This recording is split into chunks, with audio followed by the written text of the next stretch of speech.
Mari kita akan lihat soal ekonomi salib bagian yang kedua.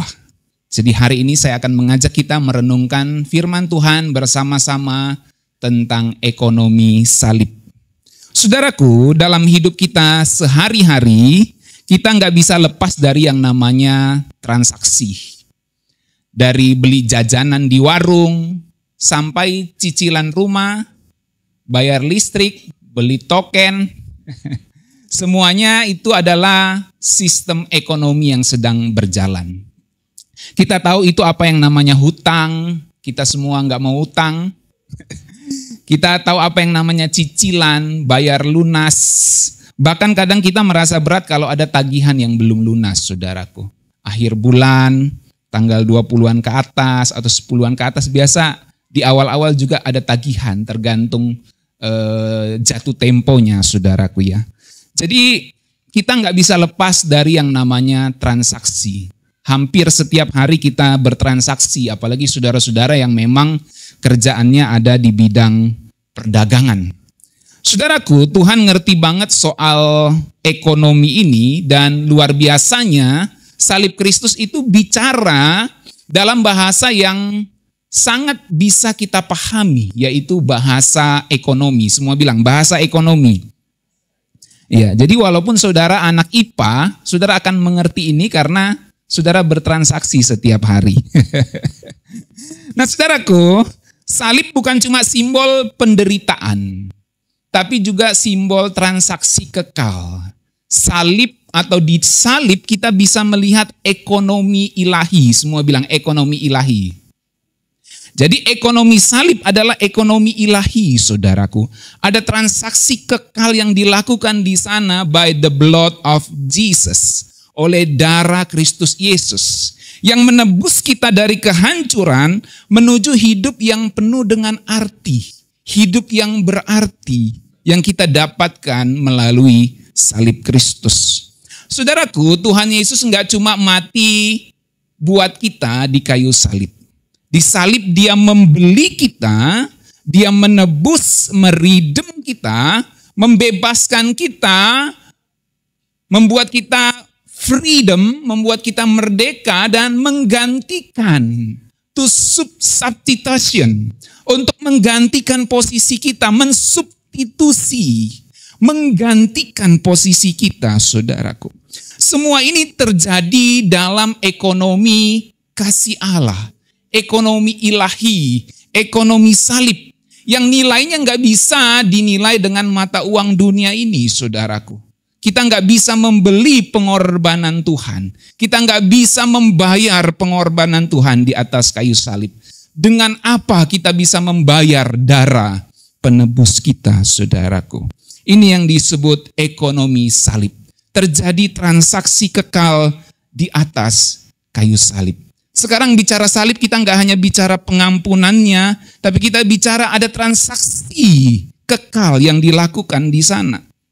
Saudaraku, mengenai ekonomi salib ini kita sudah belajar 2 poin penting. Saya akan review sejenak, nanti saya tambahkan 2 poin lagi sehingga menjadi 4. Kita sudah pelajari yang pertama dalam ekonomi salib adalah bukan DP, tapi bayar lunas. Di sini kita membahas kata agorazo dan exagorazo. Itu kata agorazo dari kata agora. Rupanya saya dengar dari Pak Dolok ada mall baru dibuka di Jakarta namanya Agora gitu ya. Jadi kalau saudara ditanya mau kemana? Mau ke Agora, ke pasar, tempat transaksi jual beli, saudaraku. Kita bahas agorazo dan exagorazo di situ. Kita bukan hanya dibeli di pasar, di agorazo, tapi juga kita dibeli keluar dari pasar, keluar dari sistem perbudakan dosa, dari sistem jual beli yang ada di pasar itu, kita dikeluarkan dari sana. Kita di exagorazo. Tuhan Yesus enggak cuma belanja jiwa kita, saudaraku. Saudara bayangin Tuhan Yesus datang di pasar yang namanya perbudakan dosa, dia pergi belanja jiwa kita ke situ, saudaraku. Dia beli kita keluar dari pasar dosa untuk jadi miliknya sendiri. Sama seperti kita pergi ke pasar Binong, ke pasar Pesar, pasar mana lagi? Sebutkan yang saudara suka. Malabar, Cikokol. Kita pergi ke sana, sayur yang dulunya adalah milik dari pemilik sayur itu. Begitu kita transaksi, sayur itu menjadi milik kita. Waktu Tuhan Yesus datang belanja jiwa kita di pasar perbudakan dosa, maka kita menjadi miliknya. Jadi saudaraku, kita bukan di DP lagi saudaraku, tapi kita sudah dibayar lunas. Dalam 1 Korintus 6 ayat 20 dikatakan, mari kita baca sama-sama 1, 2, 3. Sebab kamu telah dibeli dan harganya lunas dibayar. Karena itu muliakanlah Allah dengan tubuhmu. Kita menjadi milik Allah, menjadi milik Kristus. Maka sayur ini harus mengikuti tuntunan pengelolaan dari sang pembelinya, sang pemilik sayurnya. Karena dia sudah membelinya dari pasar. Maka ketika kita telah ditebus, dibeli dari pasar, kita berhak untuk dibentuk oleh Tuhan. Masalahnya kita bukan sayur yang benda mati yang ngikut-ngikut saja, saudara. Kita diberikan kehendak bebas dan bisa saja kita melawan Tuhan. Yang dibahasakan di dalam Alkitab, bisa saja kita menyangkal penebus kita. Bisa saja kita menyalibkan Kristus untuk yang kedua kalinya. Oleh sebab itu jangan menjadi sayur yang murtad. Semua bilang kiri kanannya, jangan jadi sayur yang murtad. Emang sayur bisa murtad, saudaraku ya. Dan Tuhan Yesus itu pasti chef yang handal. Dia akan masak kita menjadi sempurna sehingga hidup kita berkenan di hadapan Bapa. Amin. Dicium Bapa harum banget nih sayur. Apalagi kalau dikasih daging B2. Yang suka B2 amin. Yang tidak suka B2 daging ayam lah. 1 Korintus 7 ayat 23. Mari baca lagi. Kamu telah dibeli dan harganya telah lunas dibayar. Karena itu janganlah kamu menjadi hamba manusia. Maka kita harus menjadi hamba dari Tuhan kita, Yesus Kristus. Jangan jadi hamba dari perbudakan dosa. Ibrani 9 ayat 12, ayat yang saya tambahkan di sini untuk menegaskan bahwa kita ini sudah dibayar lunas. Bukan di DP saja. Mari baca. 1, 2, 3. Ketika Kristus masuk ke ruang maha kudus surgawi, dia tidak membawa darah kambing jantan atau anak sapi jantan seperti imam besar dengan cara yang lama. Dia membawa darahnya sendiri satu kali saja untuk membayar tebusan bagi kita selamanya. Satu kali saja artinya bukan DP, langsung bayar lunas. Satu kali selamanya, nggak ada lagi cicilan. Nggak ada lagi refund, saudaraku. Semuanya dibayar lunas satu kali untuk selamanya. Itu yang pertama. Yang kedua yang kita bahas dari ekonomi salib adalah bukan pay later. Tapi dibayar lunas sehingga nggak ada lagi hutang piutang. Kita bahas kata tetelestai di sini, saudaraku. Artinya sudah selesai. Jadi waktu Tuhan Yesus ngomong sudah selesai tetelestai, artinya hutang kita sudah dibayar lunas. Tetelestai itu adalah tulisan di cap stempel yang distempel di kwitansi atau di nota sebagai tanda bahwa utang sudah dibayar lunas. Di zaman Kekaisaran Romawi seperti itu, saudaraku. Evi, utangnya sudah tetelestai, lunas. Ada amin? Semua kita yang berutang sudah tetelestai, sudah lunas. Siapa yang kasih tetelestai? Tete manis, saudaraku. Amin. Tuhan yang sudah kasih lunas, saudaraku. Kolose 2 ayat 14, terjemahan versi mudah dibaca. Kita baca. Kita telah berutang sebab kita telah melanggar hukum-hukumnya. Dalam utang itu tercatat semua hukum yang telah gagal kita lakukan. Dalam terjemahan yang lain saya lihat ada buku dosa. Oh, saudara bayangin ya. Jadi buku dosa itu dipegang oleh Tuhan, dicatat semua dosa kita. Karena kenapa kita berhutang? Karena kita melanggar hukum-hukumnya. Kita harusnya melakukan hukum, tapi kita nggak bisa lakukan hukum sehingga kita berhutang. Kita nggak bisa bayar kelakuan atau membayar hukum itu dengan kelakuan kita karena kita nggak sanggup. Lalu disebutkan tetapi ia telah menyelesaikan utang kita dan mengambil semua utang itu dan memakukannya pada kayu salib. Sehingga di kayu salib dikatakan lunas, sudah selesai. Saudara bayangin kalau saudara punya cicilan masih misalnya 10 tahun cicilan rumah, saudara tiba-tiba ada orang datang, tetelestai, kasih lunas saudaraku ya. Betapa senangnya kita bisa pakai budgetnya untuk yang lain, bukan? Jadi itulah yang Tuhan Yesus lakukan.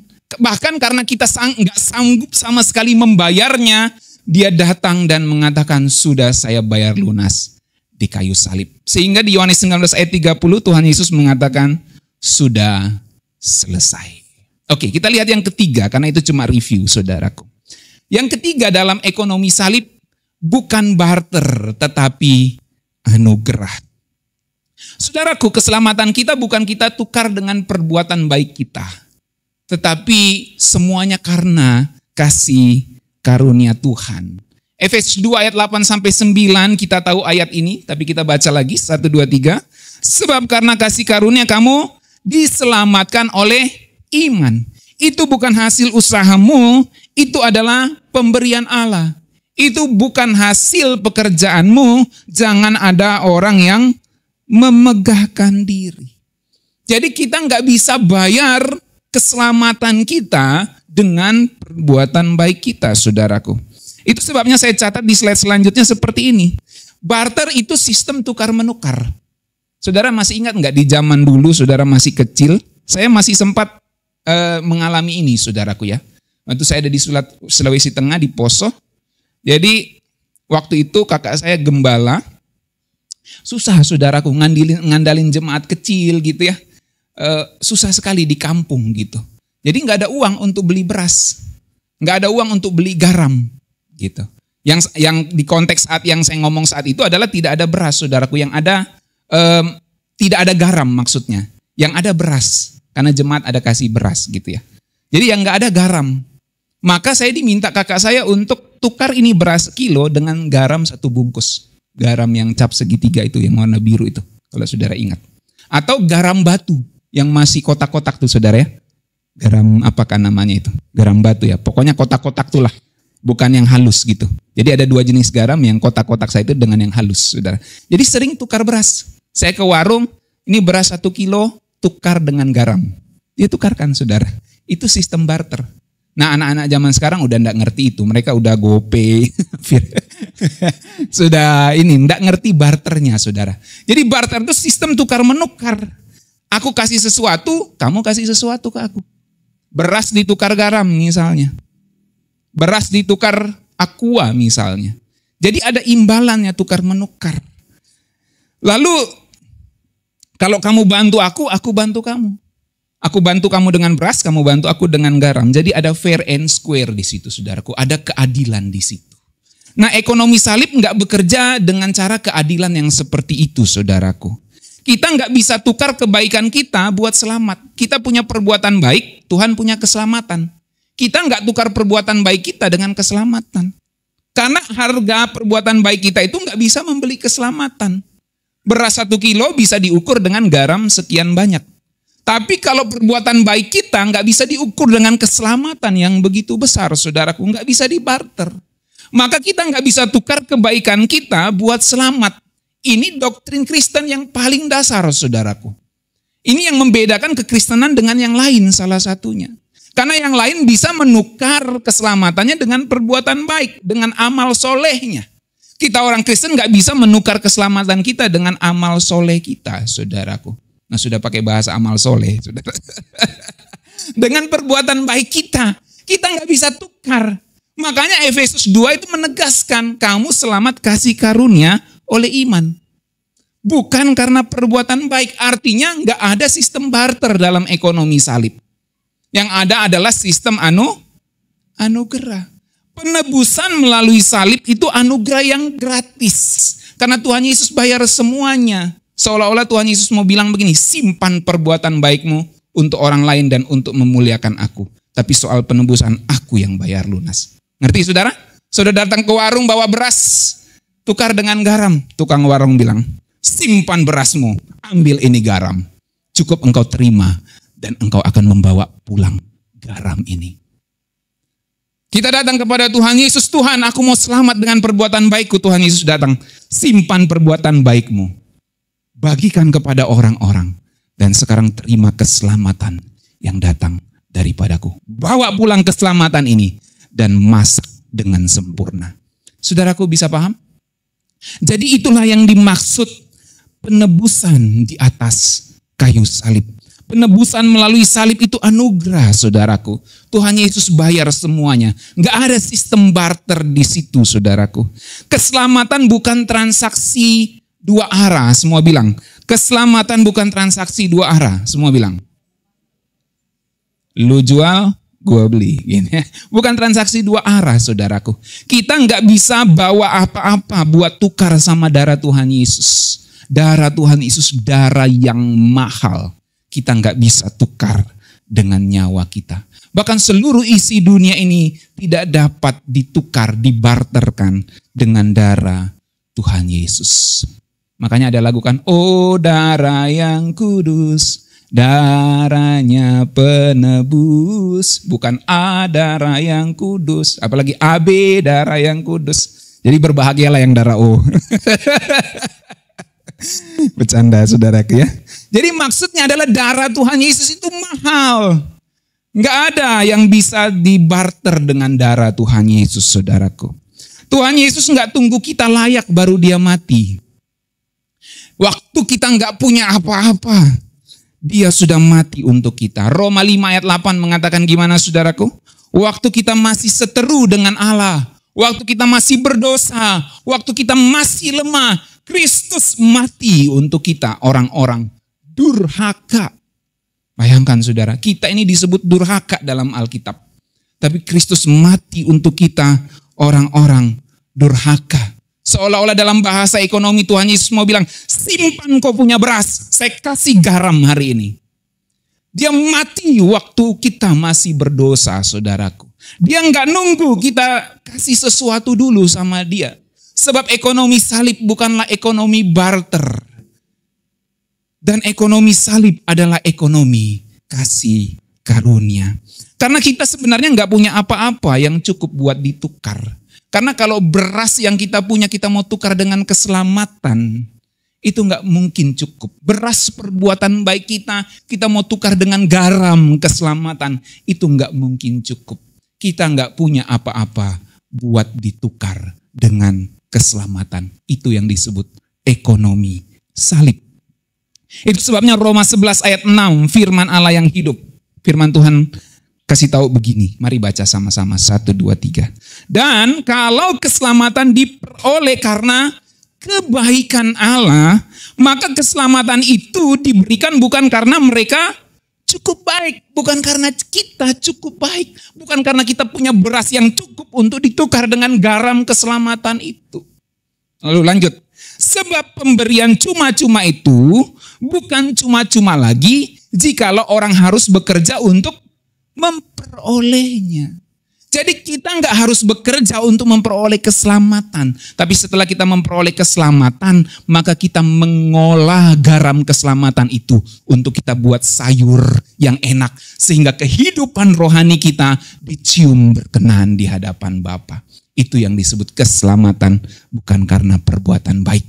Tapi kita harus mengerjakan keselamatan yang diberikan kepada kita. Saudara mengerti? Amin. Jadi garam keselamatan yang diberikan kepada Tuhan itu jangan kamu cuma simpan, taruh di botol, lalu nggak pernah dipakai untuk kamu masak. Gunakan garam keselamatan itu untuk mengharumi hidupmu. Sehingga hidupmu dicium, dinikmati oleh Allah Bapa di sorga. Itu yang disebut keselamatan. Bukan karena barter, tapi karena kasih karunia. Itu yang disebut bahwa kita tidak membayar untuk keselamatan kita. Tapi begitu keselamatan diberikan, kita harus mengerjakannya, mengelolanya untuk membuat kehidupan kita jadi enak, jadi harum, dinikmati oleh Bapa di sorga. Saudara bisa terima ini, amin? Jadi lebih enak memahami keselamatan, amin? Jadi lebih enak memahami bahwa keselamatan kita bukan karena perbuatan baik, tapi setelah kita selamat kita harus melakukan perbuatan baik itu. Kita harus mengelola hidup kita menjadi hidup yang harum, berkenan di hadapan Tuhan. Itu yang ketiga, saudaraku. Bukan barter tetapi anugerah. Itu konsep ekonomi salib. Yang keempat, dalam konsep ekonomi salib, bukan gantian, tapi gantiin. Agak mirip tapi beda. Bukan gantian tapi substitusi. Substitusi itu adalah penggantian. Beda penggantian dengan gantian. Beda gantian dengan gantiin. Itu berbeda, saudara. Karena gantian itu ada seperti proses yang terus-menerus ganti. Lalu ganti lagi. Lalu ganti lagi. Tapi kalau gantiin, bukan gantian, gantiin. Kamu ke sini, saya ke situ. Saya yang tanggung. Kamu nggak perlu lagi. Saya yang tanggung. Tapi kalau gantian, sudah kamu ya, saya lagi. Udah kamu ya, udah saya sudah, kamu lagi. Jadi enggak Tuhan Yesus ngomong begini, saya pikul dulu dosamu ya, nanti setelah itu kau pikul lagi dosamu. Jadi bukan gantian tapi gantiin. Bukan gantian tapi substitusi. Itulah konsep ekonomi salib. 1 Timotius 2 ayat 5-6. Mari kita baca. Saudara masih bisa jangkau. 1, 2, 3. Manusia Kristus Yesus telah menyerahkan dirinya sebagai tebusan bagi semua manusia. Kata tebusan di situ adalah antilutron. Bukan agoraso, bukan eksagoraso. Tapi antilutron. Semua bilang antilutron. Ya. Bukan anti nyamuk, saudaraku ya. Lutron itu juga berarti tebusan, saudaraku. Nah, preposisi anti dalam bahasa Yunani itu menunjukkan adanya penggantian atau pertukaran posisi, adanya substitusi. Sehingga waktu Alkitab mencatat Kristus Yesus telah menyerahkan dirinya sebagai tebusan, penekanannya di situ bukan kita dibeli, bukan kita dibawa keluar dari sistem, tapi penekanannya adalah dia menggantikan posisi kita. Dia menggantikan posisi semua umat manusia. Semua umat manusia yang seharusnya dihukum, tetapi dia menggantikan hukuman itu. Ini yang disebut substitusi antilutron itu, saudaraku. Kristus bukan hanya membayar, tapi dia menukar posisi kita yang berdosa dengan posisinya yang benar. Coba di next slide. Semua kita ngomong ini, ayo. 1, 2, 3. Kristus bukan hanya membayar, tapi menukar posisi kita yang berdosa dengan posisinya yang benar, saudaraku. Saya berdosa, Kristus benar. Maka Kristus bilang, saya yang tanggung dosamu. Makanya Alkitab ngomong dia menjadi dosa karena kita. Artinya dia menanggung hukuman dosa karena kita. Kita yang layak disalib, dia yang layak dimuliakan. Tapi dia mengganti posisi kita. Dia menjadi yang tersalib, yang terkutuk, terhukum. Supaya kita bisa dimuliakan. Dia tukar tempat kita tanpa syarat, saudaraku. Nggak perlu barter. Saya tukar darahku untuk menyelamatkanmu dengan perbuatan baikmu 1 ton. Enggak, saudaraku. Enggak ada yang bisa kita bayar. Tanpa syarat, kamu lemah, kamu durhaka, kamu binasa seharusnya. Kamu harusnya terhukum, kamu seteru denganku, kamu musuhan denganku. Tapi aku mati untukmu tanpa syarat. Aku mau tersalib untukmu. Ini ekonomi salib. Dia menukar posisi kita yang berdosa dengan posisinya yang benar. Yesaya 53 ayat 5-6. Mari kita baca, saudaraku. 1, 2, 3. Dia tertikam oleh karena pemberontakan kita. Ada substitusi di situ, ada penggantian. Dia diremukkan oleh karena kejahatan kita. Ganjaran yang mendatangkan keselamatan bagi kita ditimpakan kepadanya. Bukan ditimpakan kepada kita lagi. Ditimpakan kepadanya. Dan oleh bilur-bilurnya kita menjadi sembuh. Dengan kata lain, lukanya, goresan di tubuhnya menyembuhkan segala luka kita. Dia mengambil luka goresan yang seharusnya ada di tubuh kita, ditukar di dalam posisi tubuhnya menjadi luka-lukanya. Tapi luka-lukanya menyembuhkan kita. Kita sekalian sesat seperti domba, masing-masing mengambil jalannya sendiri. suka-suka gue. Kita sesat seperti domba. Masing-masing ambil jalannya sendiri. Jalanku bukan jalanmu, kata Tuhan. Tapi kalau kata kita jalanku bukan jalanmu Tuhan, itu artinya kita memberontak kan. Kalau dibalikkan saudaraku. Ya. Tapi Tuhan menimpakan kepada Kristus, Allah Bapa di sorga menimpakan kepada Kristus kejahatan kita sekalian. Artinya apa saudaraku? Ada penukaran posisi. Kita yang seharusnya dihukum di sini, tapi Kristus bilang, saya gantiin kamu di sini, kamu ke situ. Bukan dia bilang, gantian ya, kamu dulu baru saya. Bukan saya dulu baru kamu, itu gantian. Tapi saya gantiin. Kamu jadi benar, saya jadi yang terhukum. Makanya kamu harus hidup dalam kebenaran. Kalau tidak, engkau menyangkal penebusmu. Kalau tidak, engkau menyalibkan aku yang kedua kali. Jadi saudaraku, penting untuk kita mengerti penebusan ini. Supaya implikasinya dalam hidup kita, kita bisa menghargai betapa besar transaksi yang Tuhan Yesus lakukan bagi kita di kayu salib. Kita yang harus dihukum, tapi Tuhan Yesus bilang, biar aku aja. Dia nggak bilang gantian ya, enggak. Biar aku aja yang nanggung semua ini. Dia kena luka supaya kita sembuh. Bukan hanya soal hukuman, saudaraku. Perspektif lain yang dikatakan oleh Alkitab soal substitusi ini dikaitkan dengan kaya dan miskin. 2 Korintus 8 ayat 9, mari kita baca sama-sama, 1, 2, 3. Karena kamu telah mengenal kasih karunia Tuhan kita, Yesus Kristus, bahwa ia yang oleh karena kamu menjadi miskin, sekalipun ia kaya, supaya kamu menjadi kaya oleh karena kemiskinannya. Ada substitusi, ada penggantian posisi. Dia yang kaya menjadi miskin, supaya kita yang miskin menjadi kaya oleh karena kemiskinannya.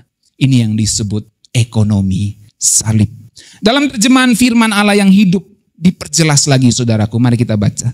Saudara tahu betapa Tuhan kita Yesus Kristus penuh dengan kasih dan kebaikan. Walaupun ia sangat kaya, crazy rich, ya. Ini number one di dunia, di alam semesta. Walaupun ia sangat kaya, namun supaya dapat menolong saudara, ia menjadi sangat miskin. Sehingga dengan menjadi miskin itu, ia dapat menjadikan saudara kaya raya. Kenapa bisa dengan kemiskinannya kita menjadi kaya raya? Sederhana, karena ada pertukaran posisi. Ada antilutron, ada substitusi di situ saudara.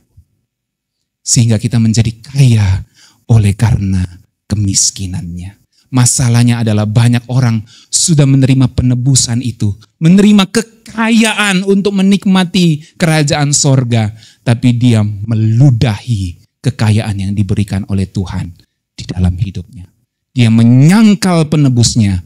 Dia menyalibkan Kristus yang kedua kali. Kita jangan seperti itu. Amin. Dalam terjemahan sederhana Indonesia, 2 Korintus 8 ayat 9. Kita baca lagi, 1, 2, 3. Sebab kalian tahu teladan kebaikan hati Tuhan kita, Kristus Yesus. Dia yang sangat kaya, sudah rela menjadi miskin demi menyelamatkan kita. Bahkan dia menjadi orang yang paling miskin, supaya kita menerima semua kekayaan rohani. Waktu dia ngomong, Eli, Eli lama sabatani, ya Allahku, mengapa engkau meninggalkan aku? Di situ ekspresi kemiskinannya. Karena apa? Karena dia ditinggalkan oleh Bapa. Kekayaan rohani yang sesungguhnya waktu kita ada di hadirat Bapa di sorga. Tapi kemiskinan yang sesungguhnya adalah waktu kita terpisah dari hadirat Bapa di sorga. Dan itu yang disebut dalam sebuah lokasi tempat yang namanya neraka. Di mana Allah yang maha hadir tidak mau hadir di situ. Kalaupun disebut hadir di neraka, Allah yang maha hadir itu hadir dengan murkanya. Jadi saudaraku, ketika Kristus menjadi miskin supaya kita menjadi kaya secara rohani, mari kita menghargai pengorbanan Tuhan melalui ekonomi salib ini. Dan kita melihat dalam perjamuan kudus yang akan kita ikuti bersama-sama nanti, ada tubuh dan darah Tuhan yang menandakan bahwa dia menjadi miskin supaya kita menjadi kaya secara rohani. Kristus jadi miskin supaya kita jadi kaya di dalam kasih-Nya. Tuhan Yesus mau turun dari sorga supaya kita bisa naik ke sorga. Dia yang tinggi mengatasi segala langit. Dia berdiam di dalam terang yang tidak terhampiri. Tapi dia turun datang untuk menunjukkan kepada kita kasih yang sejati itu. Dan dengan itu kita yang tidak bisa naik ke sorga, bisa naik ke sorga. Karena dia sudah turun bahkan ke bagian bumi yang paling bawah. Supaya satu kali kelak dia menjemput kita. Seperti Tuhan Yesus katakan, di mana aku ada, kamu pun berada. Aku akan datang kembali kepadamu, supaya di mana aku berada, kamu pun berada. Supaya kamu yang di dunia ini bisa kuangkat, bisa ku rapture, bisa ku angkat, ku tarik, ku pindahkan dari bumi ke sorga. Semua itu bisa terjadi karena ada transaksi kekal di dalam ekonomi salib. Jadi saudara-saudaraku yang dikasih dalam Tuhan, kita belajar 4 poin penting dari ekonomi salib.